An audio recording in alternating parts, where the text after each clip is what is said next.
entraîné avec Yves il y a 2 ans. J'ai eu je crois 4 ans en OJ. Ouais. Du coup je le connaissais déjà, il habitait par là et puis c'était beaucoup plus simple pour les entraînements parce que c'est vrai que quand tu es tout seul, au début ça va, mais pour des entraînements comme on fait aujourd'hui où il y a beaucoup de poids, aussi pour la technique, regarder un peu les mouvements si on fait juste ou pas. Et puis des longs entraînements c'est aussi beaucoup plus simple quand tu as quelqu'un. C'est bien, il me pousse dans mes retranchements et ça c'est bien. Toujours aller plus loin et ça, justement sans entraîneur, c'est là où j'aurais de la peine vraiment à aller plus loin. Toujours dépasser, essayer de mettre plus. Il est toujours là à côté si jamais ça va pas. Alors que quand tu es seul, c'est vrai que tu as un peu plus tendance à mettre moins de poids, moins de charge. Peut-être une répond moins pour pas risquer de se blesser rien que le dos et ça avec les charges. Du coup, c'est ça qui est bien, c'est positif. Ce que j'ai beaucoup amélioré, c'est l'explosivité. On a fait beaucoup de sauts, énormément de sauts au début. C'était vraiment mon point faible, saut, détente, explosivité. Et là, on a bien progressé. Là aussi, on a commencé par la force endurance qui m'a donné une bonne base. Et maintenant, on a commencé vraiment force max. Là, on est en force max et rien qu'en 2 semaines, ça progresse gentiment, les poids montent et puis ça fait du bien.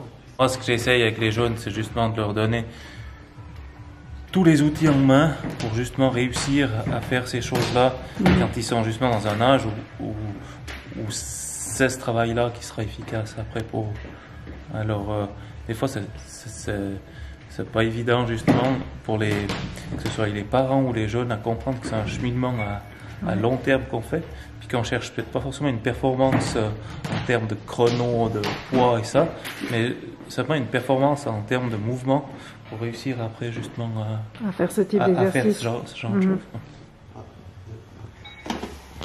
Je te laisse. Ouais. Allez.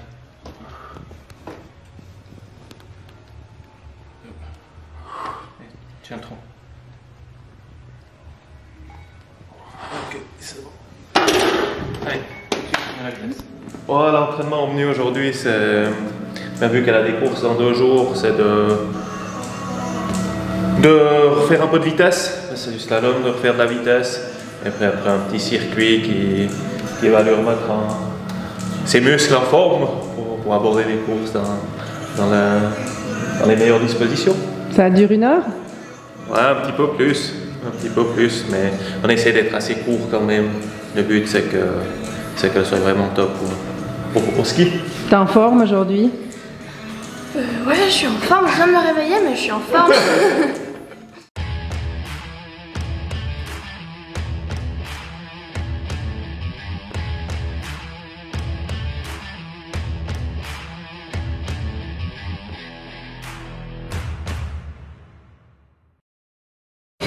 Qu'est-ce qui te plaît dans la pratique du ski?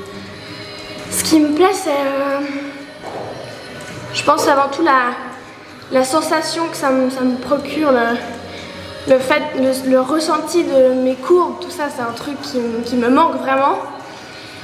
Et ouais, ça me permet de me défouler, de m'aérer la tête, de penser un peu qu'à moi et puis pour moi, c'est un moment qui me permet de complètement décrocher avec tout le reste.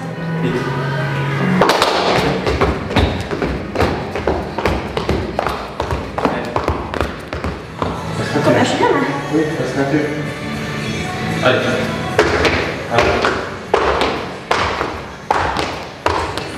Comment elle est, Ima, à l'entraînement? Alors Emma, elle est déjà mal alors, ça c'est déjà la première chose. Mais après, du moment qu'elle commence l'entraînement, elle réfléchit pas trop en fait. Elle fait ce qu'on lui dit parce que elle sait qu'il faut bosser. Et puis il y a des choses qu'elle aime bien, des choses qu'elle aime moins bien. Ça, on en discute avec. J'essaie quand même de faire des choses qui la motivent, mais il y a des fois où il faut passer par des choses un peu moins sympas. Mais elle le fait parce qu'elle sait que c'est pour elle. Et puis au niveau de ses qualités? De ses qualités, bon, je l'ai connue par le ski avant. Donc des qualités, je pense, du talent naturel en géant. Voilà. La première fois que je l'ai vue, je ne la connaissais pas, puis je me suis dit, oh, la petite ici, elle skie bien. Puis après, j'ai eu la chance de l'entraîner. J'ai commencé à l'entraîner au fait parce qu'elle a eu une blessure assez grave. C'est comme ça qu'on a commencé le travail. Et puis, elle sait où elle va aller. Maintenant, c'est clair qu'elle amorce confiance en elle. Alors des fois, il faut un peu la remettre les pieds sur terre pour qu'elle rebouge, mais ça va bien. Et c'est une bonne qualité d'avoir confiance en soi. Ça permet de voir loin la chose. Et puis au niveau des objectifs, tu penses qu'ils sont réalistes au vu de la progression? Oui, c'est réaliste. Après, pour les JOJ à Lausanne, c'est clair que les places, elles sont très très chères. Et puis, elle a un petit souci, c'est en slalom, où il y a, pour le moment, c'est compliqué. Dans les autres disciplines, ça va bien. Mais, enfin, je lui souhaite. Puis, elle a des chances d'aller au JOJ. Maintenant, si elle ne va pas, c'est pas une fin en soi. C'est pas parce qu'on va là que ça garantit d'aller plus loin. Mais j'espère que, pour moi, ça serait mieux une promotion dans le cadre que les JOJ, personnellement. Oh. Allez, allez, vite. Stabilise le tronc. Allez, stabilise le tronc. Encore un. Bien joué.